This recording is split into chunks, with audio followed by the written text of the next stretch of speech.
Gilles Bellay, je me tourne vers vous. Alors sur le fond d'abord de cette réforme, on est d'accord qu'il fallait faire quelque chose avec ce vieux code du travail qui était illisible pour certains. Est-ce que ce texte, après les corrections, vise là où il faut, flexibilité, compétitivité ou pas du tout?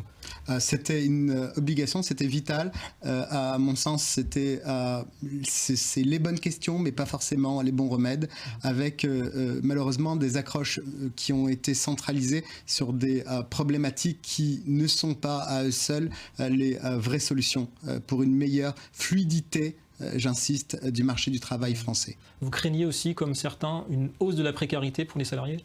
Il y a une hausse de la précarité, mais ce qui est amusant, c'est de poser les questions plutôt aux bonnes personnes. On demande à des gens qui viennent de sortir du restaurant s'ils ont encore faim, mais si on posait la question à ceux qui sont actuellement au chômage sur la flexibilité de l'emploi, je suis absolument persuadé que les 2/3 de ces personnes-là préféreraient avoir un emploi précaire plutôt que de rester chez eux. Ah ouais, et puis de toute façon, la précarité est déjà là avec les CDD qui sont la première source d'emploi. Globalement, on part quand même sur des postulats néoclassiques pour certains, à savoir que ce serait la rigidité de ce marché français du travail qui serait un frein à l'emploi et donc la cause du chômage.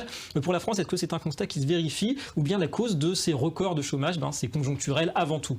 C'est déjà conjoncturel parce qu'il y a le principe de la consommation et sans consommation, il n'y a pas d'investissement, il n'y a pas d'emploi. La rigidité, c'est juste un des paramètres. La loi en elle-même est une loi qui couvre qu'une partie du problème. On ne parle pas des problématiques de mobilité. Aujourd'hui, les gens en France ne sont pas prêts à faire, comme aux États-Unis, 150, 200, 300 km pour trouver un autre emploi. C'est un choix, il n'est pas critiquable, mais c'est un choix qui coûte cher aussi pour beaucoup de gens. La problématique également de la formation, de la compétence. Un chiffre très rapide, on a un budget annuel de 34 milliards d'euros sur le marché de la formation. C'est une des plus grandes dépenses budgétaires européennes.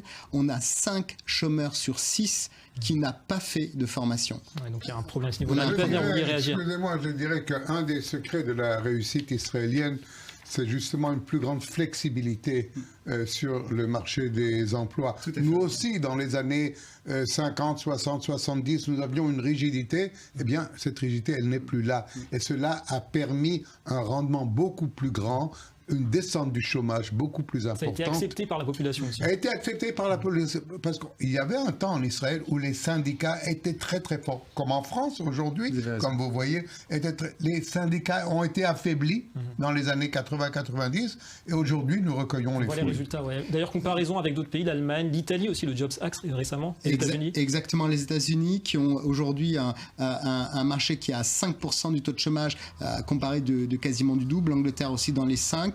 Ils ont l'Allemagne qui a bien sûr une réussite exceptionnelle, l'Italie qui a fait une réforme en profondeur qui est exceptionnelle. Ils sont partis de bien plus loin que nous, ils sont arrivés à de très très bons résultats. À chaque fois les mêmes paramètres. Plus de flexibilité, mais il ne faut pas s'opposer de manière manichéenne la flexibilité avec l'absence de toute protection et de toute sécurité. En Allemagne, par exemple, la protection pour les CDI, pour les salariés allemands, est bien plus drastique que celle que l'on connaît en France. On n'est pas obligé d'avoir de la flexibilité associée avec un manque total de sécurité pour les emplois. Il y a un coût sur cette flexibilité. Merci beaucoup Gilles Bellay pour cette analyse. Merci beaucoup Avi Pazner d'être venu.